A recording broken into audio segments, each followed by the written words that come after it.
Hi guys and welcome back to the channel Deepak Yadav Education. Welcome to the Daily Hindu News. Hi guys and welcome back to the channel Deepak Yadav Education. Welcome to the daily current affairs of 12th of May. Hi guys and welcome back to the channel Deepak Yadav Education. Welcome to the daily current affairs of 12th of May 2021. तो guys आज है तारीख 12 मई 2021 और है Wednesday. आज की तारीख से जितने भी मोस्ट इंपॉर्टेंट करंट अफेयर्स बनेंगे उन सभी करंट अफेयर्स को हम लोग डिटेल में डिस्कस करेंगे। नाउ बढ़ते हैं आगे। और गाइज अगर आप लोगों को इस लेक्चर का पीडीएफ चाहिए तो नीचे डिस्क्रिप्शन बॉक्स में आप सभी लोगों को टेलीग्राम का लिंक दिया गया है, वहां से जाकर आप लोग इस लेक्चर के पीडीएफ को डाउनलोड कर सकते हो। और अभी तक आपने इस यूट्यूब चैनल को सब्सक्राइब नहीं किया है तो सबसे पहले सब्सक्राइब कर लेना और बेल आइकन प्रेस कर लेना ताकि आप कोई भी वीडियो का नोटिफिकेशन मिस ना कर पाओ। यह है मेरी Instagram ID Deepak Yadav education.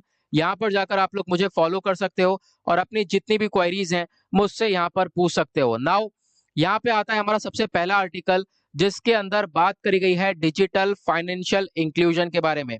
तो हम लोग चर्चा करेंगे इसके ऊपर। बेसिकली बात करी गई है कि किस तरीके से आज के टाइम पर जो डिजिटली वे में हम लोग ग्रो कर रहे हैं। दूसरी चीज जो नीति आयोग और मास्टर कार्ड है दोनों ने मिलकर एक रिपोर्ट को रिलीज करा जिसको टाइटल दिया गया कनेक्टेड कॉमर्स। यानी कि हम लोग जो डिजिटल वे में आज के टाइम पर ग्रो हो रहे हैं, पेमेंट मेथड्स हमारी देखने को मिल रही है, हम लोग डिजिटली सब कुछ कर रहे हैं, तो इस चीज के ऊपर और काम किया जाए। और उसी चीज को देखते हुए इस रिपोर्ट ने बहुत सारी रिकमेंडेशंस दी हैं और उस रिकमेंडेशंस में आप लोग देख पाओगे सबसे पहली चीज जो पेमेंट इंफ्रास्ट्रक्चर है, जहां पर हम लोग पेमेंट वगैरह करते हैं आज के टाइम पर हम लोग देखें तो सब कुछ टेक्नोलॉजी बेस्ड हो चुका है, तो उसको और ज्यादा मजबूत करना।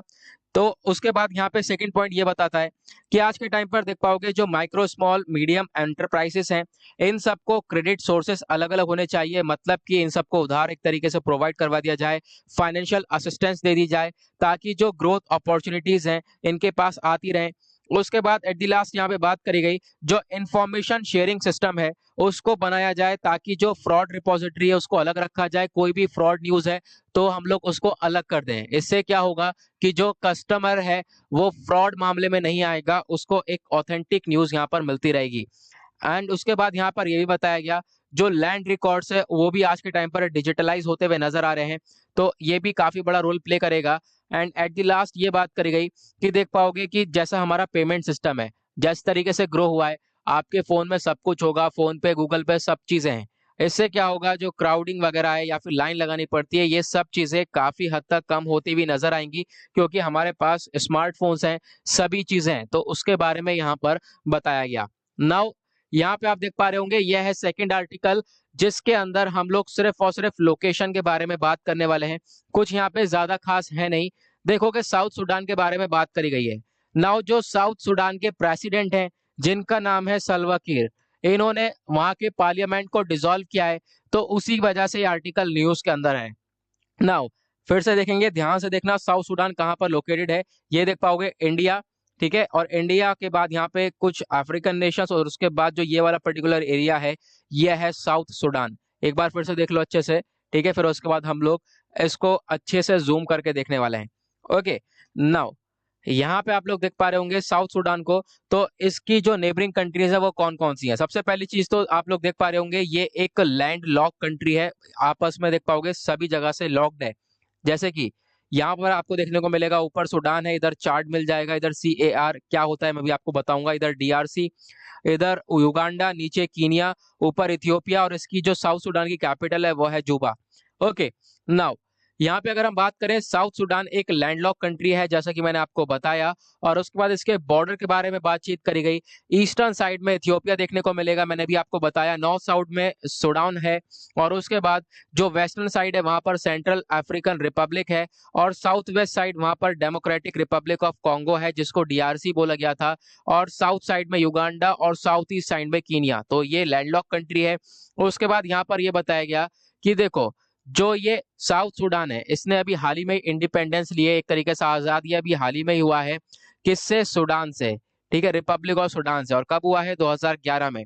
और इसकी जो कैपिटल है वो है जूबा, आपको ध्यान रखना है। और एक इंपॉर्टेंट चीज ये भी है जो व्हाइट नाइल है ये पास होती है इस कंट्री से, यानी साउथ सूडान से, साउथ सूडान में जो उसकी कैपिटल है जूबा, वहां से ये व्हाइट नाइल जो रिवर है ये पास होती हुई जाती है। नाउ आते हैं नेक्स्ट आर्टिकल की तरफ, ये भी काफी इंपॉर्टेंट है। बात करी गई है रूपसी एयरपोर्ट के बारे में। तो ऐसा एयरपोर्ट जो कि 1939 में बनाया गया था, और ताकि जो ये प्लेन्स हैं ये बॉम्ब वगैरह ले जा सकें, उसके लिए यहाँ पर इस एयरपोर्ट को बनाया गया था। नाउ यहाँ पे अगर हम बात करें तो इस एयरपोर्ट से वापस से फ्लाइट्स चल गई हैं, और ये फ्लाइट कमर्शियल पर्पस से चलाई गई है।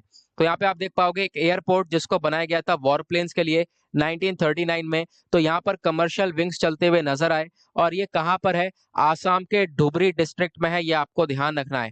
ओके, नाउ इसको हम लोग थोड़ा सा डिटेल में कवर करेंगे। तो जो रूपसी एयरपोर्ट है ये आपको गौरीपुर में देखने को मिलेगा, और गौरीपुर जो धुबरी डिस्ट्रिक्ट है वहां से 15 किलोमीटर दूर है, तो आप कह सकते हो वहीं आसपास ही है।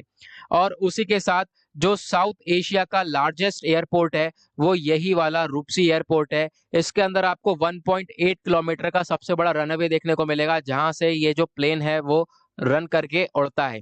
उसके बाद अगर हम बात करें तो पहले इसको इस्तेमाल किया जाता था ताकि जो प्लेन्स हैं उसके थ्रू बॉम्ब वगैरह ले जाया जा सके। जो बर्मा है यानी म्यांमार था, उसमें फोर्सेस वगैरह को यहाँ पे प्रोवाइड करवा सकें, चाइना को प्रोवाइड करवा सकें। वर्ल्ड वॉर 2 की बातचीत हो रही है, ठीक है। उसके बाद अगर हम बात करें तो जो रूपसी है ये आसाम का 7वां एयरपोर्ट है, आपको ध्यान रखना है। और उसी के साथ अगर जो नॉर्थ ईस्टर्न रीजन है उसके अंदर ये 15वां एयरपोर्ट देखने को मिलेगा, और जहां पर कह सकते हो जो नॉर्थ ईस्टर्न रीजन है वहीं पर आपको आसाम भी देखने को मिलेगा। तो उस एरिया में ये 15वां एयरपोर्ट है, और यहाँ पर कमर्शियल फ्लाइट्स को अलाउ करा गया है, तो उसी के बारे में बताया गया। नाउ कुछ हिस्ट्री से रिलेटेड चीजें हैं, जैसे कि इंडिया का पार्टीशन हुआ था 1947 में, और उसके बाद से जो ये एयरपोर्ट है इसकी इंपॉर्टेंस काफी हद तक कम हो गई थी। और जो इसके एयरपोर्ट पर लास्ट फ्लाइट उड़ी थी वो कौन सी थी? Vayudoot.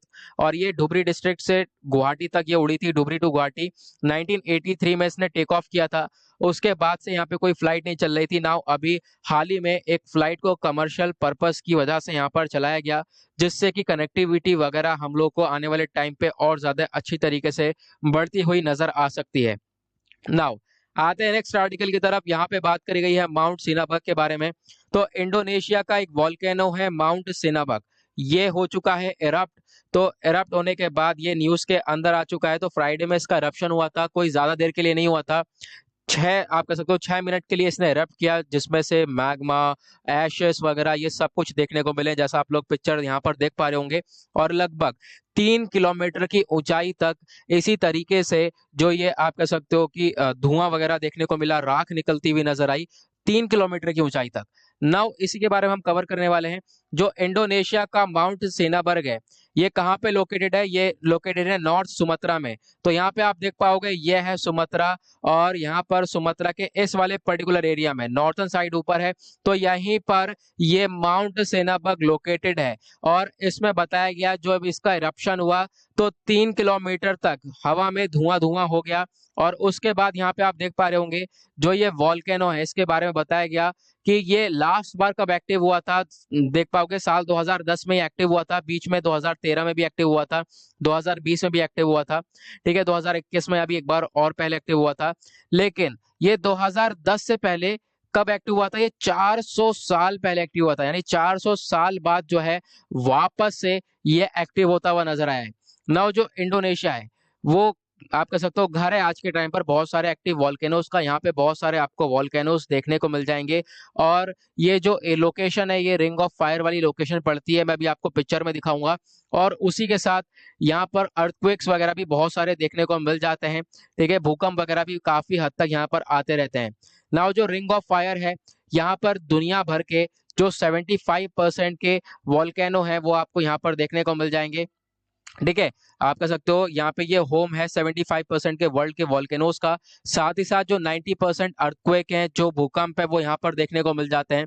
Now ring of fire में किस पर्टिकुलर एरिया की बात कर रहा हूँ तो आप लोग यहाँ पर देख पा रहे होंगे, एक सेकेंड, ये है ring of fire. Okay, now इसी के पास अगर हम बात करें यहाँ पे माउंट सिनाबर्ग कहाँ पर है, तो ये नंबर 1 वाला यहाँ पर इंडोनेशिया, ये माउंट सिनाबर्ग है। और उसी तरीके से यहाँ पर आपको ढेर सारे और भी वॉल्केनोज देखने को मिल जाते हैं, और ये सब एक्टिव वॉल्केनोज हैं। और यहाँ पर अर्थक्वेक वगैरह भी देखने को ज्यादातर मिलता है। ओके, तो उसके बारे में बताया गया है। नाउ यहाँ पे बोला गया ये जो वॉल्केनो है ये एरप्ट क्यों होता है, ये कब फूटता है। तो यहाँ पे सबसे पहले तो जो वॉल्केनो है ये 3 टाइप्स के होते हैं, आपको ध्यान रखना है। पहला टाइप होता है एक्टिव, दूसरा टाइप डोरमेंट और तीसरा टाइप एक्सटिंक्ट। देखो यहाँ पे मैं ज्यादा डिटेल में एक्सप्लेन नहीं कर रहा हूँ, क्योंकि जब आप जीसी लियोंग पढ़ोगे ज्योग्राफी की, उसके अंदर ये सब कुछ डिटेल में एक्सप्लेनेशन दिया है। और ले लूंगा मैं कभी एक दिन लेक्चर जिसमें हम लोग पढ़ लेंगे वॉल्केनो के बारे में, वॉल्केनो के बारे में सभी चीजें। नाउ यहाँ पे अगर हम बात करें तो दूसरा पॉइंट ये बोलता है जो ये एरप्शन है, यहाँ पे आप देख पाओगे जो मैग्मा है इसके अंदर का, जो मैग्मा जिसको हम लोग लावा बोलते हैं, ठीक है, लाल कलर का आप देख पाते होंगे। जो लावा लावा है वो यहाँ पर फॉर्म होता है जैसे जब जब अर्थ की जो मेंटल है वो पिघलती है। नाउ अब आप कहोगे यार ये अर्थ की मेंटल क्या है, यहाँ पे तो कंफ्यूजन सा पैदा हो रहा है। तो अर्थ की मेंटल एक लेयर होती है जो कि प्लेनेट के बॉडी के इनसाइड में देखने को मिलती है, प्लेनेट के बॉडी के अंदर होता है, ठीक है। जो ये मेंटल होती है रॉक, आइस, इन सब चीजों से बना हुआ होता है। नाउ इसी का आप कह सकते हो ये पिघलता है, उसी के बाद यहाँ पे मैग्मा बन के यहाँ पर निकलता हुआ नजर आता है। नाउ जो मैग्मा है वो रॉक से थोड़ा सा हल्का होता है, इसके बारे में बताया गया। और जो ये मैग्मा है इसी को ही हम लोग लावा भी बोलते हैं। नाउ होता क्या है देखो, इसमें ना जब ये मैग्मा, एक एक तो आपको देखने को मिलेगा एक मैग्मा होता है पतला सा, ठीक है, पतला सा बहता हुआ आ जाता है। तो वो क्यों आता है, क्योंकि जो उनकी जो गैसेस होती है ना उसके अंदर, जैसे कि कार्बन डाइऑक्साइड देखने को मिलता है, SO2 देखने को मिलता है, वो गैसेस रिलीज हो जाती हैं। और दूसरी तरफ क्या है, दूसरी तरफ यह है कि देखो जब ये वॉल्केनो है पूरी तरह से एक्सप्लोसिव वे में पूरी तरह से कब फटता है, जब ये गैसेस इसी के अंदर रहती हैं। जब आप समझोगे किसी चीज के ऊपर प्रेशर लग रहा है, एक प्रेशर कुकर है, उसके अंदर कुछ बना रहे हो आप, अंदर ही अंदर प्रेशर बन रहा है, तो उसके ऊपर से आप देख पाओगे सीटी में से धुआं निकलता है ना। तो उसी तरीके से यहाँ पर आप समझ सकते हो। और उसी के साथ यहाँ पर यह बताया गया कि देखो एक तरीके से जब इसमें से गैसेस नहीं निकल पाती हैं तो एक बहुत ही खतरनाक एक्सप्लोजन होता है, जो वॉल्केनो है वो पूरी तरह से बर्स्ट हो जाता है जब इसमें से गैसेस नहीं निकल पाती हैं। गैसेस निकल जाती हैं इसके अंदर से तो कोई बात नहीं, ये हम बहता हुआ हम लोगों को नजर आ जाता है। ओके, नाउ आते हैं नेक्स्ट आर्टिकल की तरफ। यहाँ पर बात करी गई है एम्फोटेरेसिन बी के बारे में। तो जो म्यूकर माइकोसिस है ये बीमारी के बारे में मैंने अभी हाल ही में चर्चा करी थी, एक पूरा का पूरा आर्टिकल समझाया था। तो जब कोविड-19 का सेकेंड वेव चलता हुआ नजर आ रहा है, लगभग 3.5 लाख के आसपास डेली बेसिस पर केसेस आ रहे हैं, 3,000 के आसपास डेली बेसिस पर डेथ हो रही है। तो उसी बीच में जो कोविड-19 पेशेंट्स हैं उनके ऊपर आप कह सकते हो एक और खतरा मंडराया, वो क्या है, वो है म्यूकर माइकोसिस। ये बीमारी और देखने को मिली, जो ये डिजीज है ये फंजाई के थ्रू होती है, बैक्टीरिया फंजाई के थ्रू यहाँ पर देखने को मिल जाती है। अब यहाँ पे न्यूज क्या है, न्यूज है एम्फोटेरेसिन के बारे में। तो एम्फोटेरेसिन ये एक इंजेक्शन है जो कि म्यूकर माइकोसिस से लड़ता है। नाउ इस इंजेक्शन की हो गई है कमी, आप लोग देख पाओगे जो शॉर्टेज हुआ है एंटी फंगल इंजेक्शन का, जिसका नाम है एम्फोटेरेसिन, ठीक है। और यहाँ पर उसी के बारे में बात करी गई, जो ये इंजेक्शन है वो इस डिजीज से लड़ता है, म्यूकर माइकोसिस से लड़ता है, जो कि आज के टाइम पर एक जानलेवा इन्फेक्शन ये हो चुका है और कोविड-19 पेशेंट्स के अंदर देखने को मिल रहा है। और जिनको डायबिटीज भी है, कोविड-19 पेशेंट भी है, कोविड भी हो चुका है, तो उनके लिए तो बहुत ज्यादा ये खतरनाक साबित हो जाता है। ओके, नाउ यहाँ पे बोला गया जो ये एम्फोटेरेसिन बी इंजेक्शन है इसका इस्तेमाल करते हैं ताकि हम लोग जो आज के टाइम पर फंगल इन्फेक्शन है म्यूकर माइकोसिस, इससे लड़ा जा सके। ओके, इस ये क्या करता क्या है, जो फंजाई की ग्रोथ है ना उसको अटैक करता है, इसकी जो ग्रोथ है उसको रोक देता है। नाउ इस इंजेक्शन को कहाँ लगाया जाता है, नस में लगाया जाता है, जैसे कि सारे के सारे इंजेक्शन होते हैं, तो इसको इंजेक्ट किया जाता है वीन में। नाउ जो ये एम्फोटेरेसिन बी है इसको आइसोलेट किया गया था, किससे, स्ट्रेप्टोमाइसिस नोडोसस से 1955 में। और जो ये इंजेक्शन इसको हम लोग यूज में कब लेकर आए, 1958 में इसका हमने इस्तेमाल किया। और जो वर्ल्ड हेल्थ ऑर्गेनाइजेशन है उसने अपनी एसेंशियल मेडिसिन की लिस्ट में इस मेडिसिन को भी ऐड, इस इंजेक्शन को भी ऐड कर रखा है। ओके, नाउ आते हैं नेक्स्ट आर्टिकल के ऊपर। यहाँ पे बात करी गई है चाइना के द्वारा एक वैक्सीन बनाई गई जिसका नाम है सिनोफार्म, यहाँ पे आप देख पा रहे होंगे। तो हुआ क्या है, वर्ल्ड हेल्थ ऑर्गेनाइजेशन ने इस चाइना की वैक्सीन को अप्रूव कर दिया है। एक तरीके से आप कह सकते हो कि इमरजेंसी यूज के लिए यहाँ पर बोला कि यूज कर सकते हो, साथ ही साथ आप कह सकते हो एक ग्रीन लाइट दे दी है चाइना की इस सिनोफार्म वैक्सीन को।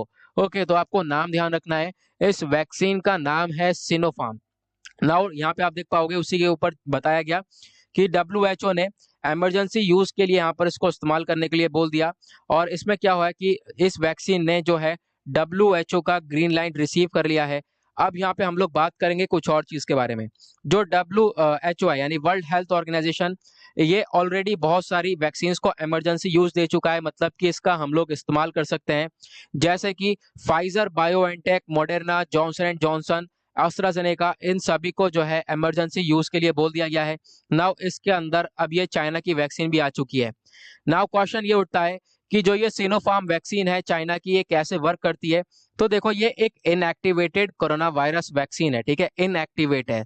जो हमारे पास कोवैक्सीन है, जिसको हमारे भारत बायोटेक लिमिटेड ने बनाया है, वो भी एक इनएक्टिवेटेड वैक्सीन है। तो इसके बारे में आपको ध्यान रखना है। ये करती क्या है, ये जो वैक्सीन है, ये हीट का, गर्मी का इस्तेमाल करके वायरस को मारती हैं, गर्मी, केमिकल और रेडिएशंस का इस्तेमाल करके। ओके, और ये जो इस टाइप की जो वैक्सीन है ना, ये फ्लू या पोलियो के लिए इस्तेमाल करी जाती थी। और यहाँ पर यह भी बताया गया, वापस से वही चीजें बताई गई उन वैक्सीन के बारे में, कि आज के टाइम पर आप देख पा रहे होंगे सिनोफार्म, कोवैक्सीन, सिनोवैक, ये ऐसी हैं जिनका आप कह सकते हो ये इनएक्टिवेटेड वायरस वाली वैक्सीन है, ठीक है। और जो दूसरी बाकी आप देख पाओगे, Pfizer, BioNTech, Moderna, mRNA, Johnson and Johnson, ये बाकी जो दूसरी वैक्सीन हैं। ओके, तो उसके बारे में छोटी सी इन्फॉर्मेशन दी गई थी, ज्यादा कुछ इसमें इंपॉर्टेंट नहीं है, बस आपको ध्यान रखना है। चाइना की वैक्सीन है सिनोफार्म, जिसको WHO ने इमरजेंसी यूज के लिए बताया, और जो है इसको ग्रीन लाइट दे दी गई है। नाउ उसके बाद नेक्स्ट आर्टिकल, यहाँ पर बात करेंगे हम बेसिकली दो अनुच्छेद के बारे में, दो आर्टिकल के बारे में। यहाँ पर बात करेंगे SEBC के बारे में।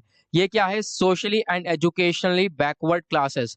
तो सुप्रीम कोर्ट ने बोला है कि जो सेंटर है उसी के पास पावर है कि जो SEBC वाले हैं उनको रिजर्वेशन दिया जाए या ना दिया जाए, वो जो सेंटर है उसके हाथ में है, ना कि स्टेट के हाथ में। तो ये चीजें बताई गई।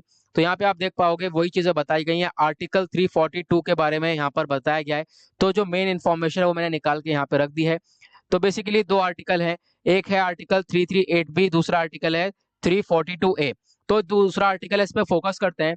ये आर्टिकल बोलता है कि देखो, जो प्रेसिडेंट है उनके पास पावर है कि जो वो सोशली एजुकेशनली बैकवर्ड जो क्लासेस वाले लोग हैं उनसे आप कह सकते हो उनको कहीं पर रखा जाएगा, तो उसकी जो पावर है, उनको रिजर्वेशन देने की जो पावर है, वो किसके पास है, वो सेंटर के पास है। वो किसके पास है, प्रेसिडेंट के पास है। ओके, तो उसके बारे में बताया गया, और उसी चीज के बारे में मेंशन करा गया जो स्टेट है उसको इससे कुछ लेना देना नहीं है, तो स्टेट यहाँ पर इस मामले से दूर रहे। ना जो पार्लियामेंट है वो इस चीज से रिलेटेड कुछ भी डिसीजन ले सकता है, जो भी लिस्ट है उसको बदल सकता है इन SEBC के लिए। ओके, तो उसके बारे में यहाँ पर एक छोटी सी इन्फॉर्मेशन थी। आई होप आप लोगों को ये सारी चीजें क्लियर हो गई। नाउ इसी के साथ करते हैं हम लोग अपने डेली करंट अफेयर वीडियो को समाप्त, ठीक है। यहाँ पर देख पाओगे आज थोड़ा सा काफी जो हमारा लेक्चर है ना, वो थोड़ा सा लेजीनेस में रह गया। कोई बात नहीं, देखो होता क्या है ना कि जो ये लेक्चर है ना, ये मेरे को रात हो जाती है इसको रिकॉर्ड करते करते, बहुत ज्यादा लेट नाइट हो जाता है, ठीक है। तो फिर कोई बात नहीं, यहाँ पे कल से मेरी कोशिश रहेगी, मैं पूरी पूरी कोशिश करता हूँ टाइम को अच्छी तरीके से मैनेज कर पाऊँ, बट फिर भी जो है ये प्रॉब्लम्स देखने को मिलती हैं।